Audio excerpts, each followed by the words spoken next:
Glenn Colorasi here, founder of Personal Trainers on Fire, and I'm excited today to have TJ Green with me, one of the top trainers here at Chelsea Piers, my first video. So he's going to drop some real value bombs on you. Back in college, he was a D1 football and track star and played in the Canadian Football League. Difficult enough to play one D1 sport, but he's done two. That's part of the reason why he's so successful here. So, TJ, tell me a little bit more about your background and why you got into personal training. All right, so what's going on, everyone? Like Glenn said, I played two sports in college, football and track. I also had pro football aspirations, so worked really hard. Somehow, some way, got an option to play for the Montreal Alouettes. But unfortunately, like most aspiring pro athletes, your chances are very slim of truly making it. You see the Peyton Mannings, the Tom Brady's, that's not realistic. Let's be real here. So I got released quite early in my career. Didn't have any other options to get back in, so I kind of sat around, didn't know what to do with myself. A lot of people recommended personal training. They said, hey TJ, you got a great personality, you're fit, you should give it a shot. I said, no, I don't really want to try to motivate anyone. I'm not even motivated myself right now. So what I actually ended up doing was trying to take on some corporate interviews. I learned very quickly that the corporate environment was not the right place for me, so decided to just bite the bullet and give the personal training thing a shot. I got my NASM CPCT, applied to Equinox, started out there, did pretty well, decided to go in a different direction. I wound up here at Chelsea Piers 6 years later. I've been loving it ever since. Well, things happen for a reason, and we're glad to have you here at Chelsea Piers. He does a great job. I see him on the floor all the time. So, here's where we get the value bombs. He's going to share with us, not too many of his secrets, but a few of his favorite exercises. TJ, see what you got? Man, I don't want to give all the way jewels, so I'll give some of them. All right, so first and foremost, all of my clients hate this, but they gotta agree with me, the pull-up. One of my favorite exercises, the most exercise to me for the upper body. I'm just gonna get up here and show you guys proper technique for a pull-up.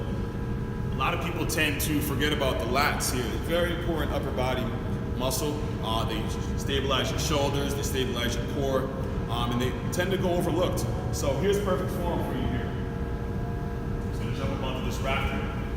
Okay, so you grab on, you stabilize your body. Make sure before you do the actual pull-up, you pull your shoulder blades down, squeeze your lats, and then try to pull yourself up, get your head above that bar, and right back down. Okay, so from the pull-up, one of my second favorite movements is actually a piece of equipment. It's the agility ladder. So this floor here is a painted agility ladder, so it's very forgiving. If you make a mistake, false step, typically with the agility ladder, it's gonna get displaced in somewhere you don't want to have, then you have to fix it back up. This one's forgiving. So we're gonna do in, out, out laterally. I'm moving to my right, so my right foot's going first, my left foot's just following. I'm gonna take it back to the left. All right, so a couple reasons why I love the agility ladder so much. First, it's very good for coordination. A lot of people lack coordination, especially if they're sitting at a desk 24/7. All right, those kind of neurological pathways get cut off. Secondly, we live in Fairfield County. All right, it gets cold, it snows. With snow, with cold, it comes ice. All right, let's just say, for example, one of your clients is coming down their driveway or they're coming down the stairs from their house and they happen to slip on some ice. All right, doing stuff like this will kind of train your mind, your muscles to react to those situations, so that instead of falling and busting their head open or breaking a hip, they can just catch themselves from falling.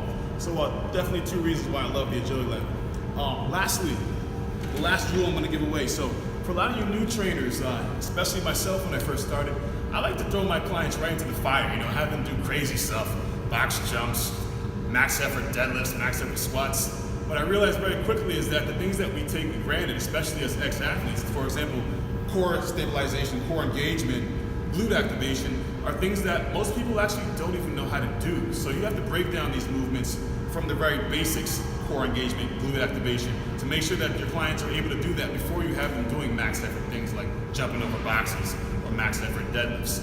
Definitely very important because that lowers your risk for injury. TJ, thank you so much. Some great value bombs. It's an honor to have you. My first interview here on PT Nation. So, if you like the content, please hit the red button below and subscribe. Let me know your feedback. Let me know what questions you'd like me to ask trainers in the future. Any special populations, different exercises, different platforms, and I'll get to it. But I need your feedback and I need you to subscribe. So thank you very much. Thanks a lot, Glenn. Take care, guys. And I look forward to seeing you on fire.